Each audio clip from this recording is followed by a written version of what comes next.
Ang kwentong ito ay hango sa totoong buhay. Karanasan ito ni Dodoy.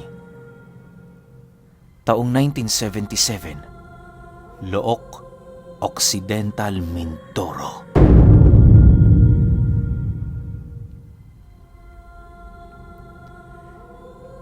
Itong mga panahong ito, isang malupit na pamilya ang nakagisna ni Dodoy. Sa kanilang apat na magkakapatid, tanging siya lamang ang kinakagalitan ng kanyang ina nang sa hindi malamang dahilan. Kapag nakakagawa siya ng maliit na pagkakamali, paniguradong bugbog ang kanyang aabutin sa kanyang ina. May mga pagkakataon ding hinahataw siya nito ng kahit na anong bagay na makuha nito kapag nagkataong nasipat siya nitong tatamad-tamad sa kanilang bahay. Hindi maintindihan noon ni Dodoy kung bakit siya kinagagalitan ng husto ng kanyang ina sa kabila ng pagiging mabait nito sa kanyang mga kapatid. Ang tanging nakakapawi lamang ng kanyang lungkot ay ang kanyang amang nandyan palagi para magbigay ng payo sa kanya. Sa loob ng 1 dekada at 5 taon, tiniis niya ang pambubugbog na yon. Palaging nakatatak sa kanyang isipan, wala siyang pinagkaiba sa mga basura at sa mga palaboy-laboy. Halos lagpak na kasinoon ang kanyang pagtingin sa sarili na para bang pakiramdam niya wala siyang silbi kung hindi niya itutuon sa trabaho ang kanyang wisyo. Yung mga kapatid ni Dodoy, inaatupag lamang pag-aaral. Pero siya, kasakasama niya palagi ang kalabaw nila at maghapong nag-aararo sa palayan. Kahit gano'n na ang sitwasyon ng kanilang tahanan, hindi niya pa rin nagagawang lumayas dahil sa kanyang ama. Yun lang kasi ang sa tingin niyang nagmamahal sa kanya dahil ginagawa nito ang lahat para maprotektahan siya. Yun nga lang, kapag umaalis yun para magtrabaho, wala na itong kaide-ideya sa ginagawa ng kanyang asawa kay Dodoy. Lumipas pa ang mga buwan noong taong ito, halos hindi mo na makilala si Dodoy. Bukod sa palagi siyang may pasa sa muka, kasing itim na din niya ang kalabaw dahil sa maghapon siyang nakabilad sa araw. Awa naman ng Diyos, kahit umiinom siya noon sa sapa, himalang hindi siya nagkakasakit ng malubha. Isang araw, papaalis pa lamang si Dodoy sa bahay nila. Wala na doon ang kanyang ama, gawa ng maaga pa yung umalis kasama ng mga kaibigan nitong mangingisda. Habang inaayos niya ang gamit ng kanyang kalabaw, lumapit sa kanya ang kanyang mga kapatid na nakabihis ng pormal. Kasakasama nito ang kanilang ina na walang patid na nagpaparinig sa kanya kung gaano siya kawalang kwenta. Paglapit ng mga ito sa lugar na kanyang kinaroroonan, naaalibadbara namang tumitig sa kanya ang kanilang ilaw ng tahanan habang iritableng inilalahad ang kanyang trabaho sa kanilang bahay. Nagpaalam din ito sa kanyang sasama sa mga kapatid niya patungong paaralan upang dumalo sa isang pagpupulong. Nang marinig niya ang sinabi nito, tumango lang naman siya habang itinutuon ang kanyang wisyo sa mga bagay na kanyang ginagawa. Pag-alis ng kanyang ina at mga kapatid, dali-dali naman siyang pumasok sa loob ng kanilang bahay upang isalansan ang mga pagkaing naiwan doon. Panigurado kasing mapapagalitan na naman siya ng mga ito kapag iniwan niya yung nakatiwangwang. Sa dami kasi ng mga pusa nilang alaga, nasisiguro niyang walang matitira sa pagkain nila kung yun ay pababayaan niya. Sa pagpatak ng 7:00, dahan-dahan na nga siyang naglalakad patungong bukid. Hindi na niya inisip ang pagkainggit sa kanyang mga kapatid, gawa ng tanggap na niya kung ano ang tadhanang para sa kanya. Sa pagdating niya sa bukid, agad naman niyang inayos ang kanyang mga gamit. Inabot din siya ng ilang oras sa pag-aararo hanggang sa sumapit ang tanghali. Isipin ninyo, kahit gaano kasarap ang pagkain nila sa kanilang bahay, palaging tuyo ang baon niya sa trabaho. Paminsan-minsan munggo. At kung minalas-malas pa, wala talaga siyang ulam kundi tubig na kanyang inihahalo sa mais. Buong buhay ni Dodoy magsasaka siya ng palay, pero 2 beses lamang siyang nakatikim ng kanin sa loob ng 1 buwan. Bagaman para sa karamihan isang masalimuot ang nangyayari sa kanyang buhay, pinipilit niya yon tanggapin ng buong puso. Alang-alang sa kanyang amang nagpapakita ng kabutihan sa kanya, gagawin niya ang lahat. Kinahapunan, habang nag-aararo siya, bahagya naman siyang natigilan ng masipat niya ang 3 lalaking naglalakad na nakasuot ng magagarang kasuotan. Paglapit nito sa kanya, seryoso naman siya nitong tinitigan habang nananatiling walang imik. Ilang minuto pa ang lumipas, walang pagdadalawang isip na inilublob ng isang lalaki ang kanyang sandalyas sa putikan para lamang siya ay malapitan. "Kumusta ka na, Agim? Salamat naman, at sa hinaba-habang panahong paghahanap namin, nagawa ka na naming matagpuan." Wika ng lalaki sa kanya paglapit nito. Nang marinig ni Dodoy ang sinabi ng panauhin, mariin naman niyang itinanggi ang pangalang yon. Inilahad niya din sa mga panauhing naroon na maaaring nagkamali lamang sila ng batang nakita. Subalit habang pinapabulaanan niya ang mga sinasabi nito, mas lalo niyang nararamdaman na siguradong sigurado ang mga panauhing yon sa mga bagay na kanilang sinasabi. "Pasensya ka na, medyo natagalan kami. Kung noon ka pa namin nakita, hindi mo mararanasan ng ganitong paghihirap. Sige, kung ayaw mo sa pangalang Agim, hayaan mong tawagin ka namin sa iyong pangalang kinalakihan. Doydoy, hindi ang mga magulang mong kilala ngayon ang nagbigay buhay sa'yo. Maaaring ito ang dahilan kung bakit ka nila pinapahirapan ng ganito. Ano ba ang gusto mong mangyari? Inaasam mo rin bang mapagbayad ang iyong ina?" Sagot naman ng lalaki sa kanya. Matapos nitong makapagwika, binulungan nito ang kalabaw na kanyang ginagamit sa pag-aararo at kasabay nito ang dahan-dahan nitong pagtrabaho ng mag-isa. Makalipas pa ang ilang minuto, hinayaan na nila ang kalabaw na mag-araro. Sila noon, piniling magpasilong sa lilim ng puno para maipagpatuloy ang kanilang pag-uusap. Sa pagsapit ng 5:00 ng hapon, sinamahan ng mga panauhing yun si Dodoy patungo sa kanilang tahanan. Kinumpronta ng mga ito ang kanyang mga magulang. Nang sa gayoy magawa nilang malaman kung saan ito napulot ang batang matagal na nilang hinahanap. Subalit habang tinatanong ng mga panauhing yon ang kanyang ina, ipinagpipilitan nito na anak nila itong si Dodoy. Dahil sa alam ng mga taong yon na walang patutunguhan ng kanilang pag-uusap, minabuti na lamang nitong magpaalam sa kanya. Bago yung tuluyang umalis, nagbigay yon ng babala sa kanyang ina na kapag pinagmalupitan niya pa si Dodoy, may mangyayaring hindi maganda sa kanya. Sa pag-alis ng mga ito sa kanilang tahanan, dali-dali namang pumasok si Dodoy para magtrabaho.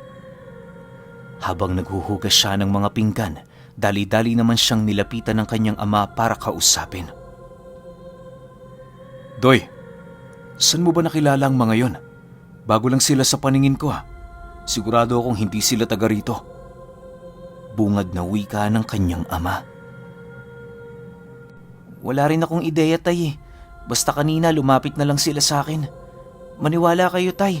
Yung kalabaw natin, inutusan nilang mag-araro ng mag-isa. Anong oras pa lang yun pero wala na akong ginagawa kundi makipag-usap sa kanila." "Tay, totoo bang anak niyo ako? O nakita niyo lang ako kung saan?" Nagtatakang sagot naman dito ni Dodoy. Dahil sa kanyang sinabi, tila bang hindi makasagot ang kanyang ama. Ang ginawa nito, manahimik habang patuloy na nakatitig sa kanya. Maya-maya pa, mahinahong sumagot naman ito sa kanya ng, "Totoong sinasabi nila, anak. Hindi ka talaga namin kadugo. 15 taon na ang nakakaraan nang makita kita sa palayan. Tandang-tanda ko pa nun. Papauwi ako galing bukid dahil sa lakas ng ulan. Bago ako makarating sa baryo, nakita kita kasama ang isang lalaking nakasuot ng kulay puting kasuotan.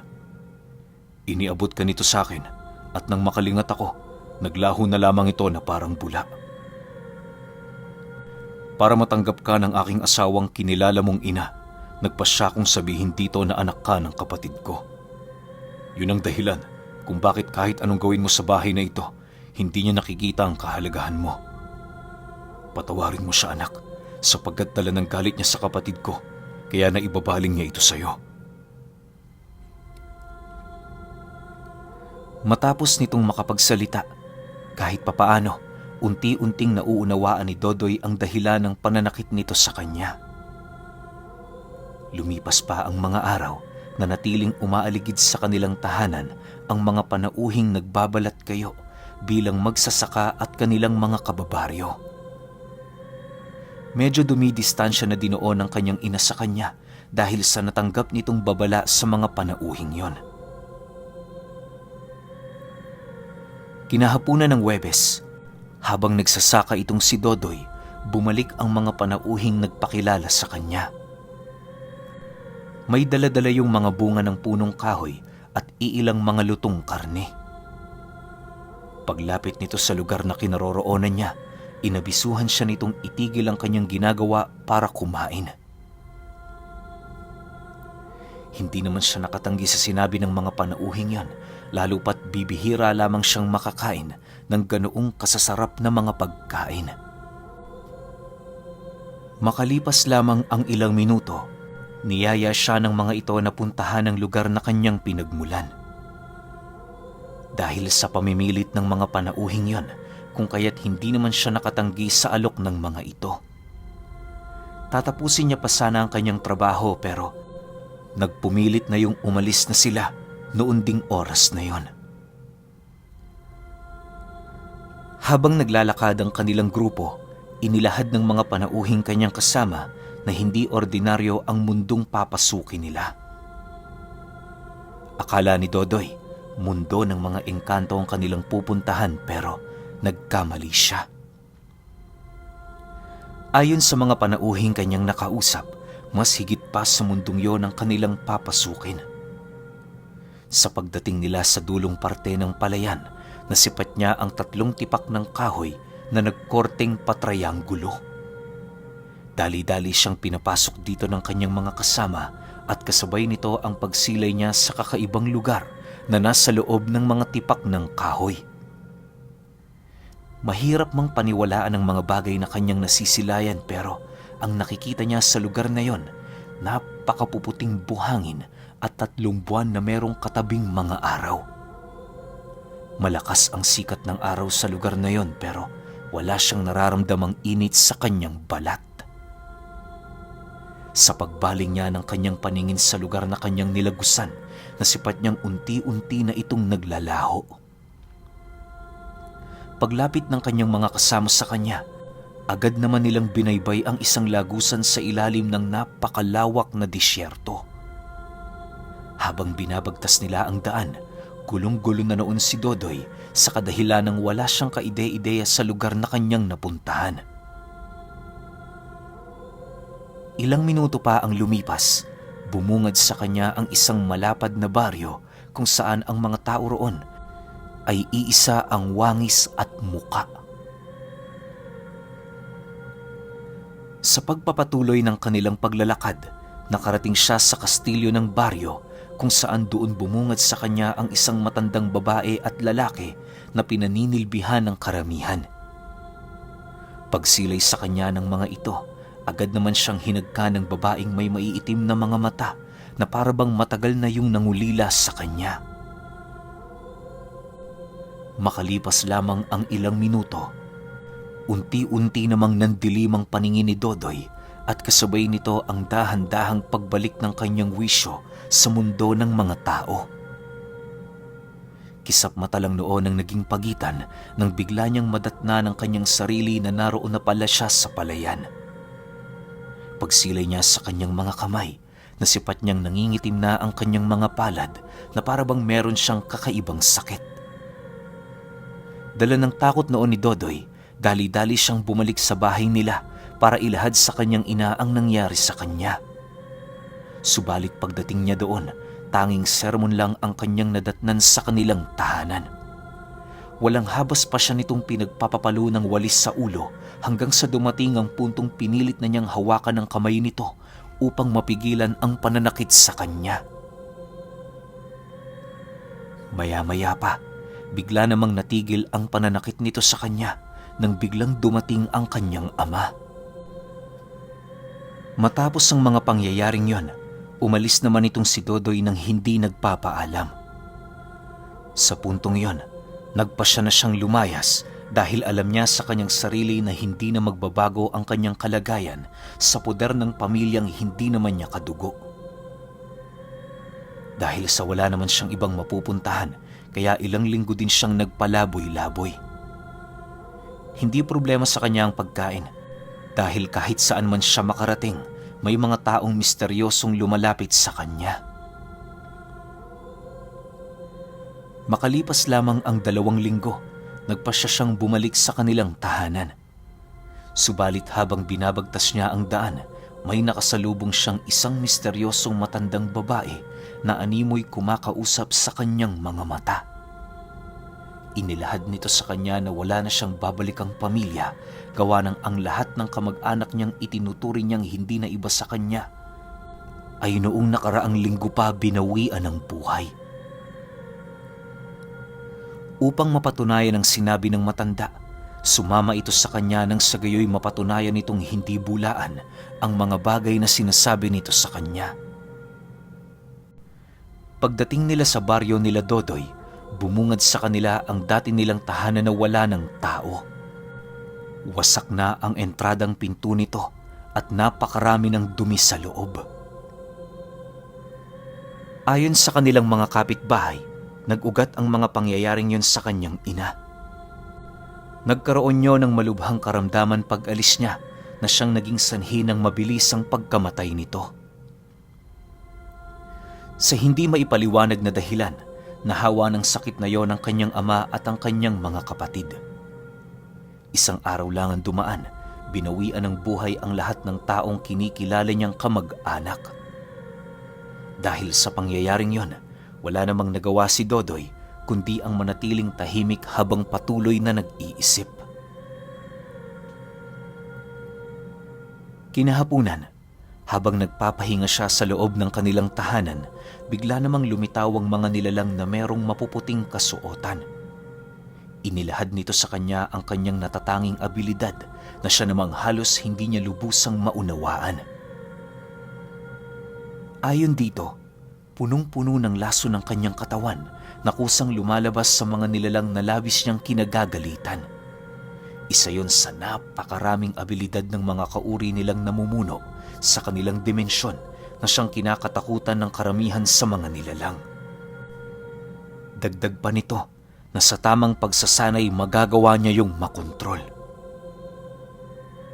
Doy, mas mabuti siguro na simulan mo nang magsanay. Mag-uumpisa tayo ngayong gabi. Ang iyong katunggali, mga aswang na mapapadpad dito sa inyong lugar.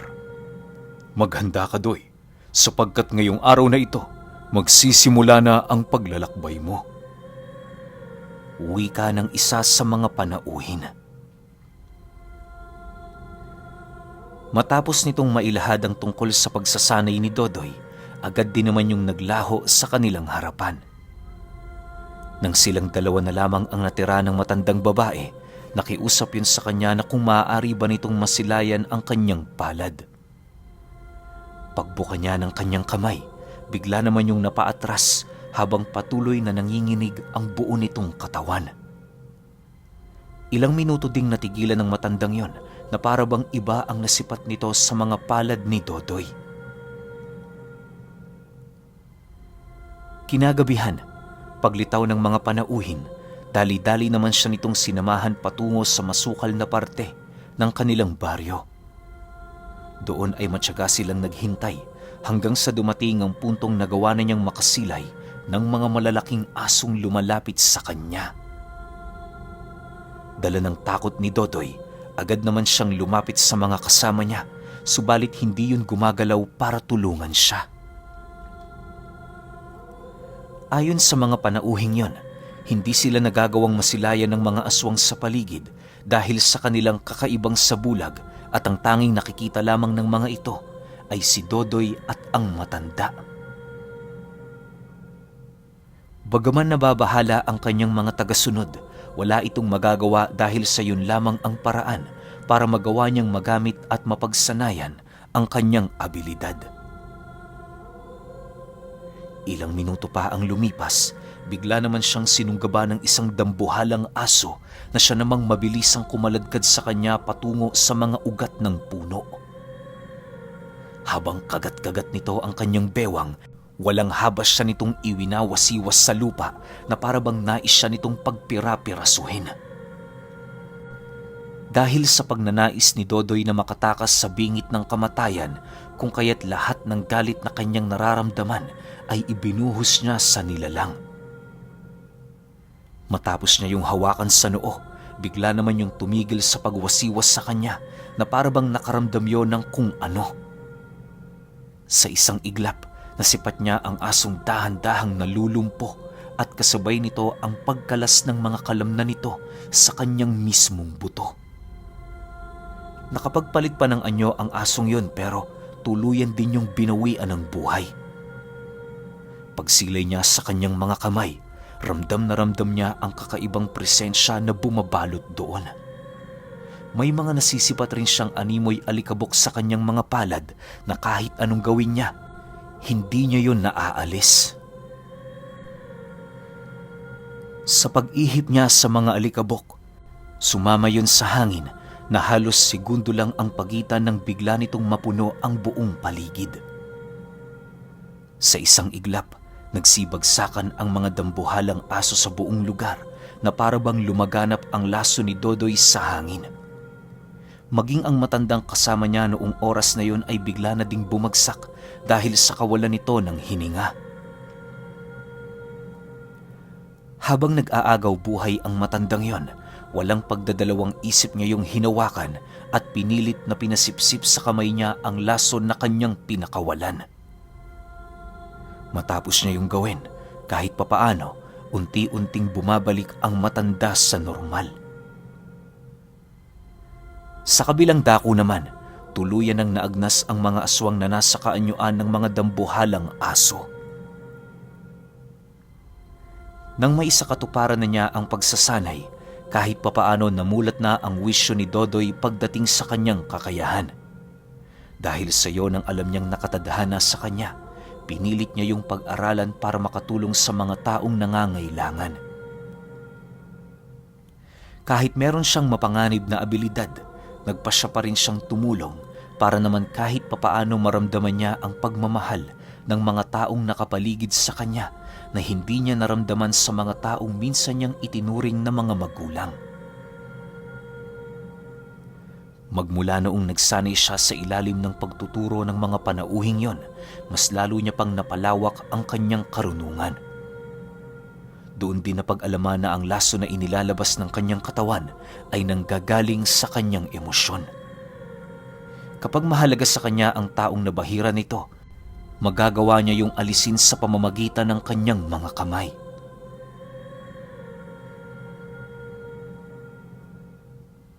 Sa paglipas pa ng taon, naging katuwang sa buhay ni Dodoy ang matandang babaeng sumama sa kanya sa pagbalik sa bahay nila. Napag-alaman niyang isa din yung albularyo kung kaya't kapag wala siyang panahon para magsanay sa abilidad niya, nagpapaturo siya doon ng mga sikreto sa panggagamot. Alam niyo ba na sa paglaki nitong si Dodoy, marami siyang nakasagupang mga nilalang. Karamihan sa mga ito ay nagtanim ng galit sa kanya at naghihintay ng pagkakataon para maisakatuparan ang kanilang paghihiganti. Subalit sa kabila ng mga bantang nakapaligid sa kanya, nananatili pa rin siyang malakas dahil alam niya sa kanyang sarili na naroon ang mga kasama niyang nanggaling pa sa ibang dimensyon. Yon ang nagbibigay sa kanya ng lakas para makipaglaban sa mga nilalang na dumadayo sa kanila sa pagsapit ng paghahari ng kadiliman. Ayon pa kay Dodoy, marami pa siyang kwentong nais ibahagi sapagkat hindi lang dito nagtatapos ang kanyang istorya. Ngunit ayon sa nagpadala ng kwento, bigla na lamang nawala itong si Dodoy. Marami ang nagsasabi na biglaan na lamang itong namatay dahil lamang sa kanyang katawan na punong-puno ng lason.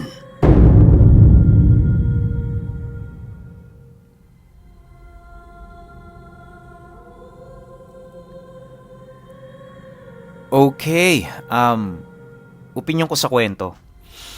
Bakit mamamatay si Dodoy sa sarili niyang lason, kanya yun.